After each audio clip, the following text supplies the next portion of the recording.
عید زہرا یا عید شجاع ان عیدوں میں سے ہے، بلکہ دو عیدیں ایسی ہیں جس کو کوئی بھی منافق نہیں منائے گا۔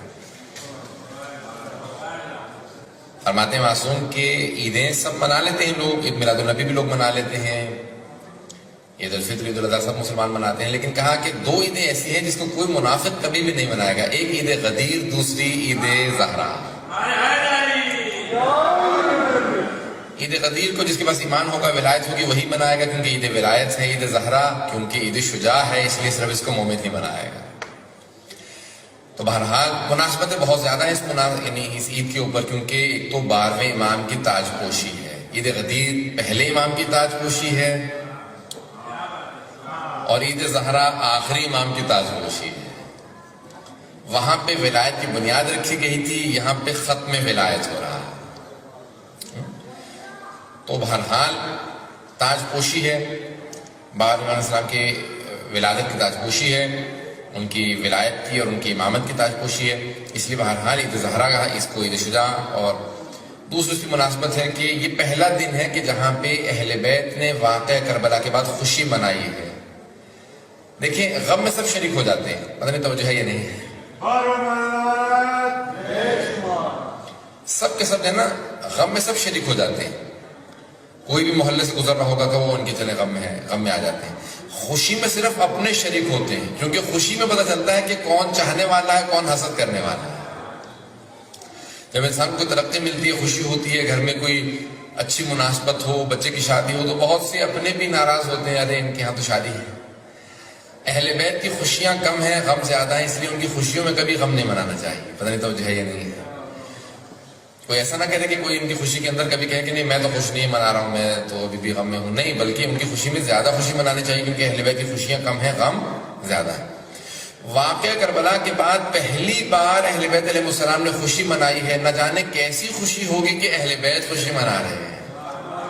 اور واقعہ کربلا کے بعد جو خوشی ہی نہیں مناتے تھے، یہاں تک کہ چوتھے امام فرماتے ہیں، کہا کہ آج پھوپھی اماں سب بیویوں سے کہہ دیجئے کہ گھر میں میٹھا بنائیں، اپنے بالوں کو سنوار لیں، کیونکہ اپنے بال نہیں سنوارتی تھی بیویاں، گھر میں میٹھا نہیں پکتا تھا، خوشبو نہیں لگاتی تھی، تو کہا کہ سب سے کہیں کہ اپنے بالوں کو سنواریں، سب کے سب سے کہیں کہ گھر میں میٹھا پکائیں، کیوں؟ کیونکہ آج، کہا کیوں آج کیا بات ہے؟ کہا کہ آج عمر سعد کا سر آیا ہے۔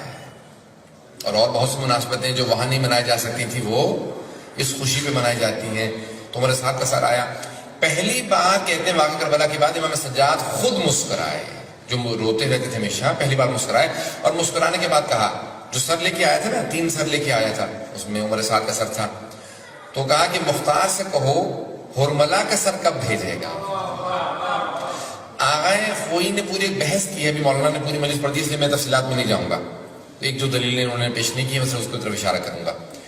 آغا خوئی سے پوچھا گیا، اور انہوں نے اپنی رجال میں پوری بحث کی، علم رجال کے اندر، کہا کہ آغا کیا دلیل ہے کہ مختار کہ دونوں طرح کی حدیث ہے نا، مدح میں بھی ہے، مذمت میں بھی ہے، ان کی تعریف بھی کی ہے، ائمہ نے ان کو پریز بھی کیا ہے اور ان کے خلاف بھی بولا، تو کہا کون سے تقیہ پہ ہیں؟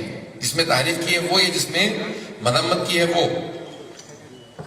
تقیہ پہ محمول ہے نا، کوئی ایک تقیہ پہ ہے، یہ پوری سلسلہ وارہ حدیث ہے، یہ بھی حدیث ہے، تو کہا کون سی؟ کہ دیکھو یہ بات یاد رکھو کہ امام معصوم چونکہ معصوم ہے، اگر وہ راضی نہ ہو کسی کام پہ تو انکریجمنٹ جائز نہیں ہے۔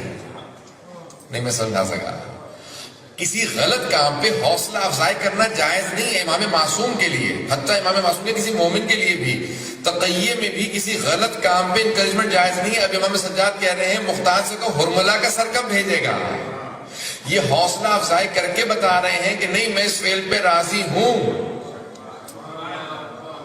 یہ حوصلہ افزائی ہے، یہ انکریجمنٹ ہے، یہ انکریجمنٹ بتا رہی ہے کہ امام راضی تھے، کیا ہاں مختار سے کہو کہ کب سر بھیجے گا، اس کا مطلب ہے راضی ہیں، تبھی تو کہہ رہے ہیں انکریج کر رہے ہیں۔ پھر آخری دلیل جو آخری نے دی ہے اس میں ایک دلیل پیش کی ہے، کہا کہ انسان کی زندگی میں انسان تعریف کر سکتا ہے تقیتاً، لیکن اس کے مرنے کے بعد تقیتاً تعریف نہیں کی جاتی۔